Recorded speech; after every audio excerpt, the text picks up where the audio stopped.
Welcome in, Laker fans, to the Hearst Alumni Spotlight. I'm your host, Jack Angelucci, joined today for our first episode by Jonny Lazarus and Joey Duszak. Guys, thanks for coming on the show first and foremost. Jonny, we'll start with you. If you just kind of want to introduce yourself, talk about, when you graduated, your major, and what you're up to now. Well, Jack, first off, I want to thank you for having us, and I want to thank you for using my name first and going to me first. That's a point for me ahead of Joey. But I graduated this past May, 2020. Obviously, a crazy graduation year, not what we expected. My plans have changed a lot in the last 8 months. I was obviously planning to continue my hockey career, but with everything that happened, I kind of chose to go in a different direction and pursue media and sports and everything like that. And that's led me to California, where I am now. I'm in Marina del Rey, Los Angeles area.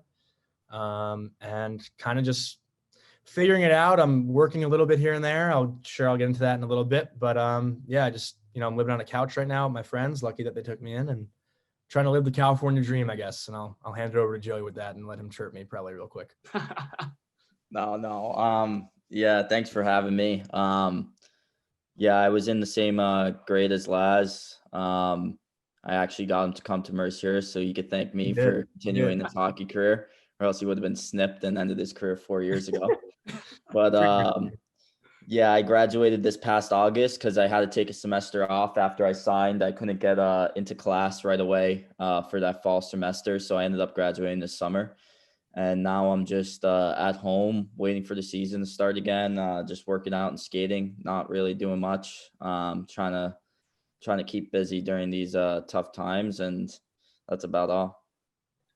All right, well, first question. I mean, Joey kind of already alluded to it, Laz, so we'll give this one to you. Talk about your recruiting process and kind of how you ended up here at Mercyhurst with Joey's help, obviously. Yeah, well, I guess Joe checks the college hockey stats every night and noticed I wasn't playing much at UMass. So he was texting me like every Friday, Saturday, "Yo, we need you. You got to come. Like, you're not playing. You're not going to play. Like, we could really use you here."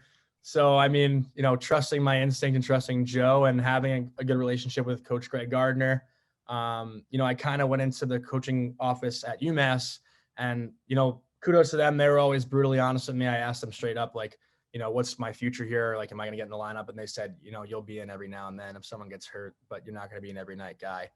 So, as a sophomore, obviously I didn't want to spend the next 2.5 seasons, sitting in a suit in the stands. So instead I decided to transfer and sit a year in the stands in a suit as opposed to 2.5. But Joey had a huge impact on my decision to come to Mercyhurst. So I'll give him credit for that. And then Joey, talk a little bit about how you ended up here in Mercyhurst and that kind of process that led you to commit to Mercyhurst. Yeah, it's actually funny. I think we had like 5 Long Island guys or 6 Long Island guys actually end up going to Mercyhurst and play on the hockey team. So I was the last one to commit. I had James Anderson and Tommy Bucci and Chris Mikowski all committed before me, and then I was the youngest, and they said nothing but good things about the school. And then one tournament, Bobby Ferraris, the old assistant coach there, offered me to come play for Mercyhurst, and it was the first offer I ever got. So I took it, said yes, and that was all she wrote. I ended up going to school. I took 1 year off, ended up going to school, and then recruited Laz. So there was a good tight-knit group of guys that were from Long Island that could hang out and come home and skate together during the summers and stuff like that. So it was great. And going off of that, just as you mentioned, the tight-knit group, looking back on your years at Mercyhurst, can you describe that family atmosphere within the program? I mean, you guys got right back on and started chirping each other just like that. So clearly the connection's still there. If you want to talk about just kind of the program and the family atmosphere. Yeah, I think that even this summer, when we all hang out, Garrett Metcalf just came down to Long Island probably a month ago because he had starting school at LIU after transferring, and we all went to Laz's house for dinner. It's like we never left, even though I hadn't seen them in over a year because I was playing and Corona and all that stuff. Just everybody at Mercyhurst really treats you like family, even though you might be from different parts of the country or even in different countries. The hockey program was really special there. You keep relationships that last a lifetime, and I know that all of us will see each other all through the summertime and everything like that. So I have nothing but great things to say about how tight knit Mercyhurst is. Jonny, same question to you. Yeah, I mean, I think it's I came in halfway through my sophomore year, walked into a locker room where I knew like two guys, and I didn't feel home right away, but like within a day or two after getting to know the guys, I would say that obviously that's a difficult transition coming in halfway through. Guys bond already for the first semester, and a new guy walks in second semester. But thank God I had Joe, James, and Garrett, Brendan, Colin DeAugustine in my class. I couldn't say enough good things about those guys. The first week I was a little questioning my decision because I walked into their apartment and all they did was play Fortnite, and I was like, why did I come here? But that was when Fortnite was really big. That's when it first came out. That's all these guys did. That's all they were doing was playing Fortnite for hours. You mentioned you're in California right now, and I wanted to give you a chance to kind of talk about your podcast because I've followed along with it. A lot of people from the Mercyhurst community have followed along with it, and just kind of talk about the experience of being able to talk to some pretty big names and some influential people. I mean, it's been very cool. Like when we first started it, me and my coach Justin Kapelmaster, and then my good friend Max Massbaum, we thought we'd be talking to our friends. We obviously couldn't imagine like talking to Adam Schefter or like Ariel Helwani. Like these guys are just. I might have to get a Jewish pass for like 3 days so I can come on you might have to anoint me into the Judaism. Joe's actually he's my biggest fan, honestly. He's been talking to me about converting a little bit, but yeah. So I guess that it's a Jewish themed podcast because I'm 100% Jewish, and growing up I felt like there weren't many Jewish hockey players, Jewish athletes as you get higher and higher in the competitiveness level. So we kind of thought it'd be fun just to like talk to other Jewish athletes, see their experiences. Like we had a good buddy of ours in common, Adam Fox, on. Joe played with him growing up, and we knew him growing up, which was cool because Adam's a Jewish kid from Long Island that's playing for the Rangers now. It's just like a really cool story. But yeah, I mean, I started it just like as a, fun kind of hobby. Never thought it would really lead me to where I am now. But, I'm very fortunate that a lot of people have like you guys, I mean, two, Catholic friends of mine that are at Mercyhurst that follow the Jewish geography kind of stuff. Like it's, you never thought that would happen. I mean, it's pretty cool that I'm here talking about it. Let's put it that way, Yeah, definitely. Very cool stuff, and congrats on the success of it, obviously. Thank you. And then Joey, talking about your career, can you just kind of talk about the adjustment process going from college hockey into the professional ranks and kind of the challenges that you've met along the way with that, and kind of just how that process went about? Honestly, not really a big jump when you have Jonny Lazarus. You get to go up against him in practice. I wanted to say so. I'll say something quick. It's much easier for Joe probably in the pros because he's not passing it to me backdoor. He's passing it to somebody better. No, yeah, it was kind of rough the first probably month, just to get used to playing at that level, and just everybody competing all the time, and you're playing. It's really more of the playing style and everybody playing. You're playing 4 games in 7 days instead of playing 2 games Friday, Saturday, and you have a consistent schedule in college. Where as in pro, you can play Monday, Tuesday, have off Wednesday, play Friday, Saturday, Sunday. Like you don't know what's going on just with the scheduling. So yeah, that was probably the biggest adjustment. Just the scheduling and getting your body used to playing 76, 82 games instead of playing 35 that we play at the college level. Turning it back to Mercyhurst, Joey, we'll keep it with you for this one. Just can you allude to some of your favorite memories here, whether they be, on the ice, off the ice, just kind of what has Mercyhurst meant to you, and some of those, the favorite memories you have here? On the ice, probably just winning our sophomore year, the regular season title, and then going that far into the playoffs. That was probably my favorite memory there. And then off the ice, there's a ton of memories that you probably can't get anywhere else unless you're in college somewhere. Or share here. What you said? Or tell on this. Or tell on this. Yeah, you can't really. Or say, well, my girlfriend's in the other room. It's just. No, it's just yeah, the off ice memories you make in college are second to none. When they say it's your best 4 years, mine being 3. It was just being around the guys, being around your friends 24/7, and just hanging out with them nonstop is something special and something you'll never forget. So I can't speak enough about my time at Mercyhurst. Jonny, same question to you. What are your summer favorite memories at Mercyhurst? I mean, yeah, I'll say on the ice, definitely for me was beating Arizona State first game of the year last year. That was a lot of fun just because it was my, first game of a full season after sitting out for so many games and a year and a half. And, that kind of felt like we won the Stanley Cup, honestly. We were all so hyped, but off the ice for me, like Joe said, the memories are, I mean, there's nothing better than winning a hockey game on a Saturday night and like going out with your teammates. That's just the best thing. Like that's like the feeling that I miss so much. And honestly, like even as stupid as this might sound, like playing sewer ball, like before a game, like just kicking around a soccer ball, like I'll never do that again probably in my life. That's like what I miss the most. Like just having my headphones on, getting locked in, laughing, smiling, not taking it too seriously and going into a game, with your friends. It's literally, like Laz said, it literally didn't matter what you did from Monday through Friday. Even if you lost Friday, if you win Saturday and that get to go out after that, it's the best feeling in the world. Mm-hmm. Jonny, this next question will start with you. Looking back now on your whole college experience, what is one word of advice you would give to your freshman self? To my freshman self, definitely. So this is something that was said at UMass a lot, and something that's kind of just stuck with me. Like you get what you deserve. The effort you put in, you'll get what you deserve. I mean, you'll get what you deserve. That's all I can really say is that, like, if you spend time screwing around off the ice, like not really focused on hockey, like you got to remember why you're there, and it's for hockey. Sometimes you can get distracted with like the partying and friends outside the team, but the guys that are really successful in college are the ones that remember why they're there. And I've seen a lot of good hockey players come in that are like insanely focused. Like Joe is honestly one of the examples.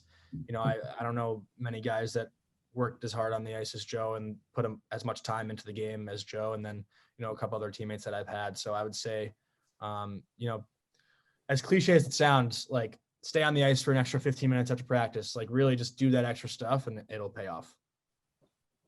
Joey, same question. Yeah, I mean, Laz kind of hit it on the head. I mean, if I were just to say something, it'd probably be trust what's going on and trust guys around you and the people that are in your corner. It's a long road, probably, especially if you're at Mercyhurst or a guy that's been overlooked your whole life, right? Just got to trust what you believe inside yourself, and the close circle that you keep. Make sure you keep guys and family members around you that also believe in you, because there's only about you and 50 people that actually believe that you can make it or do whatever you want to do in life, whether that be an athlete or a businessman or joke podcast, but no, seriously. Yeah. Just keep the guys that around you and girls, whatever. Yeah. Just keep them around that really believe in you and you believe in yourself. Kind of tweaking that question, Joe, if you want to start off with this one, what's a piece of advice you would give to, all current Mercyhurst student athletes, whether it pertains, to like Mercyhurst itself or just in general, the students here at Mercyhurst? The student athletes or the students? Yeah, well, the student body, student athletes, whichever one take it. Yeah, I mean, student athletes probably, if I'm just basing it off the hockey team, is just really dial in. I mean, I know Rick's been there forever, 32, 33 years. He knows what he's doing. He met you, he yell at you, but it's all out of love. He wants you to get better. He wants the program to succeed. He wants you to succeed, not as just a player, but as a person. And that's really what you want. At the end of the day, hockey's just a sport, right? It doesn't mean much in the grand scheme of things and grand scheme of life. So what Rick really did was he made me a better hockey player, but he really made me a better person and really told me to, like, basically hold yourself accountable and even in all aspects of life. That's probably what he taught me the most. And all 4 coaches I had there with Greg Gardner and Tommy Upton and Joe Mormina, it was really more of finding yourself and being a better person off the ice and on the ice. And I really think that you just listen to your coaches because they really have the best intention for you, whether you believe it or not, because they want to win and they want to be successful themselves. So yeah, I would just really say to become a better person, because at the end of the day, sport's a sport, and in the grand scheme of life, it doesn't really mean that much. Jonny, your word of advice to Mercyhurst student athletes? Yeah, I'll piggyback off Joe and definitely give credit to the coaches and like you said, Greg Gardner, Rick Gawkin, and Tommy Upton, but also Jack, kind of like what you're doing. I transferred sophomore year. Like, I wanted to get involved in the community, like get involved in SAC, the Student Athlete Advisory Committee.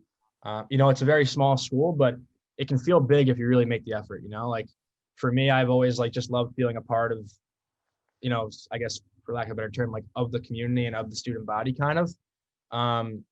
So college is a very small time in your life and it's 4 years, and yeah, you want to chill and relax when you're not at practice, but like get involved in the community. It can pay off so much. Like go get an internship if you have free time, like spend 2 hours, 3 hours, 4 hours, 5 hours a week, just doing something else. Like the people you meet and things that you get just from like saying yes and putting yourself out there and, putting yourself into an opportunity, you'll never know where it could lead you. I mean, like I did the Laker effect, like my junior year, just like for fun, kind of like what you're doing right now, Jack. And Yeah, the student athletes I met that I never would have spoken to, like at what's it called, Egan, like I just never would have spoken to. Like you just got to sit down and chill with them and talk to them, and then like it just spreads into more relationships, and that's what it's all about in college, right? Like Joe said, like making relationships, building relationships goes a long way. definitely. Yeah, I actually agree with that thing we did with the painting with the Yeah, the humanity.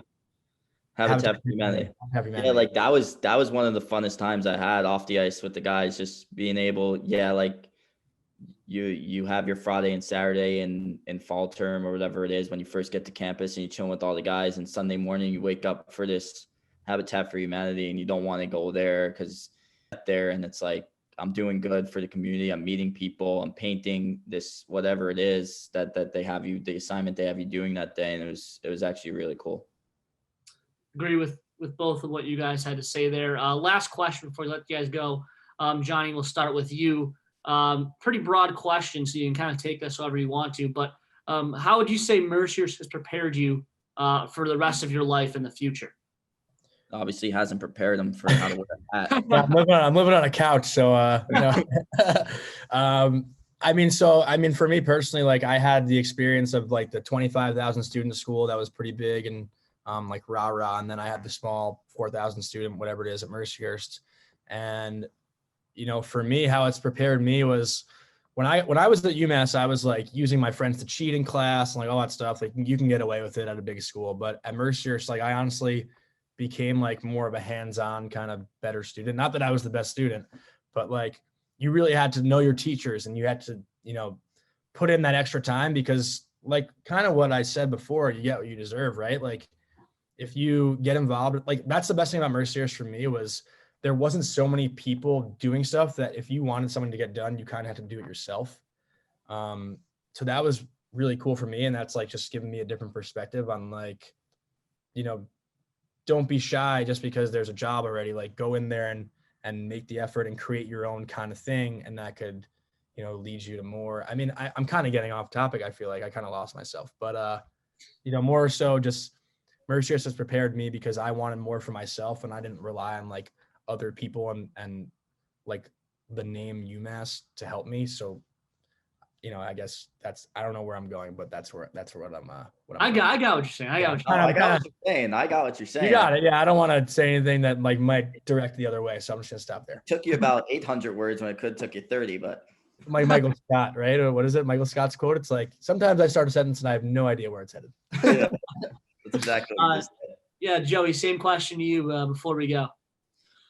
Preparing me for my future. I mean, after hockey's done, I want to stay in hockey. So learning from the coaches and the older guys that came before me and just taking what they know from the game. And basically, you got to be a sponge. It's kind of what Laz said, just in a different way. Like when he says you got to go hands-on, you got to be a sponge, retain all the information you can retain, honestly.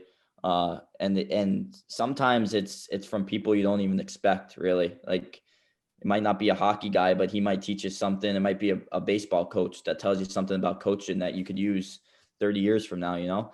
And that's happened to me before already with guys that they're not even relevant to the hockey world, but they're in the business world and they know how to run a team. And yeah, I just say be a sponge. It prepared me a lot of ways by just taking in a lot of information, whether it be off the ice or on the ice from the teachers, because I graduated with a business degree. So just everybody just coming, just taking everything that everybody has to say. And then after you could just weed it out and be like, oh, I might not need this, but in the back of your head, you always have it and you always remember it. So I just say that's how they prepared me, just by giving me a bunch of boatloads of information about things and different topics. And then I'm just going to try to take it and run with it. All right, guys. Well, first of all, appreciate you guys coming on the show, being sort of our guinea pigs for the first time that we're doing this. And best of luck in the future. Thanks. Thank you. Appreciate it. If you guys ever convert to Judaism, you can come on my show. Laker fans, make sure you stay tuned for our second episode of Hearst Alumni Spotlight. Your host, Jack Angelucci, signing off, and go Lakers.